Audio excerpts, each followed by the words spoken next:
யோசிச்சு பாருங்க, இன்னைக்கு நாம் எப்படி இருக்கோம்? என் வாழ்க்கை எப்படி இருக்கு?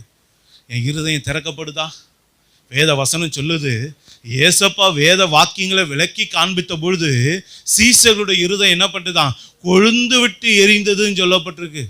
அப்ப இங்க உட்காந்து ஆண்டவரோட வார்த்தை கேட்கும் போது உங்க உள்ளத்துக்குள்ள ஒரு எழுப்புதல் உண்டாகுதான்? யோசிச்சு பாருங்க ஐயா. வேத வசனங்களை அறிந்து கொள்ளும்படியாக தேவன் சீசருடைய இருதயத்தை திறந்தருளினார் என்று வேத வசனம் சொல்லுது. உங்க இருதயம் திறக்கப்படுதா? வசனம் அறிந்து கொள்ளும்படியாக, சத்தியத்தை புரிந்து கொள்ளும்படியாக உங்க இருதயம் திறக்கப்படுதா? இல்லை இருதயம் லாக் பண்ணப்பட்டிருக்கா?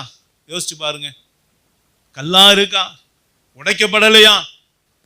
அப்போ இன்னைக்கு நாம் ஒழுங்கா தேவனை ஆராதிக்கலை. அதனால தான் சத்தியமுள்ள ஊழியக்காரன் என்ன காட்டு கற்றுனா கூட நம்ம உள்ளத்துக்குள்ள எந்த மாற்றமும் இல்லை. யோசிச்சு பாருங்க. இன்னொரு மனுஷனையும் காட்டுறோம் பாருங்க. அப்போஸ்தலர் 18ஆம் அதிகாரம் 7ஆம் வசனத்தை வாசிங்க. அவ்விடத்தை விட்டு தேவனை வணங்குகிறவனாகிய யுஸ்து என்னும் பேருள்ள ஒருவனுடைய வீட்டிற்கு வந்தான். அவன் வீடு ஜெப ஆலயத்திற்கு அடுத்ததா இருந்தது. அப்ப இங்க ஆண்டவர் அடுத்ததா சொல்றாரு பாருங்க. லீதியாளுடைய இருதயத்தை திறந்த அதே தெய்வம் இங்க வசனம் சொல்லுது, யூஸ்து என்கிற ஒரு மனுஷன் இருந்தான். அவன் எப்படிப்பட்டவனா இருந்தான்?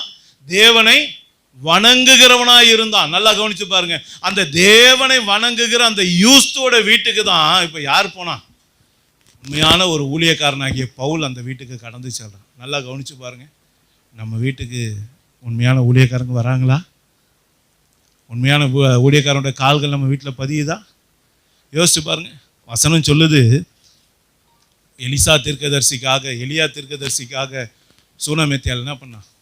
தன்னுடைய வீட்டோட மேல் அறையில் ஒரு அறையை ஒதுக்கி ஊழியக்காரனுக்காக ஒரு கட்டிலை போட்டு ஒரு மேஜையை வச்சு அதில் ஒரு விளக்கு வச்சு குடிக்க தண்ணியை கொடுத்து அவங்க வரும்போதெல்லாம் அந்த பக்கமாக ஊழியத்துக்காக எதுக்காக வந்தாங்கன்னா அங்கே தங்கும்படியாக அவங்களுக்கு ஒரு அறையை கொடுத்தா அவரோட குடும்பம் ஆசீர்வதிக்கப்பட்டது. அதுக்கப்புறம் எலிசாக்கும் அது அப்படியே நடந்தது. யோசிச்சு பாருங்க. இங்கே பவுலுக்கும் அது நடக்குது பாருங்க. லீதியால் என்ன பண்ணா? அதே காரியத்தை தான் நான் கர்த்தருக்குள்ள இருக்கிறவள் என்பதை, நான் கர்த்தரை வணங்குற என்பதை நீங்கள் நம்பினீங்கன்னா என் வீட்டில் வந்து வாசம் பண்ணுங்க அப்படின்னு சொல்லி கூப்பிட்டா. யோசிச்சு பாருங்க. உண்மையான ஊழியக்காரனுடைய கால்கள் வீட்டில் படுறது உங்களுக்கு ஆசீர்வாதம். யோசிச்சு பாருங்க. இன்னைக்கு யூஸ்தோட வீட்டுக்கு ஊழியக்காரன் வரான். நம்ம வீட்டுக்கு வராங்களா?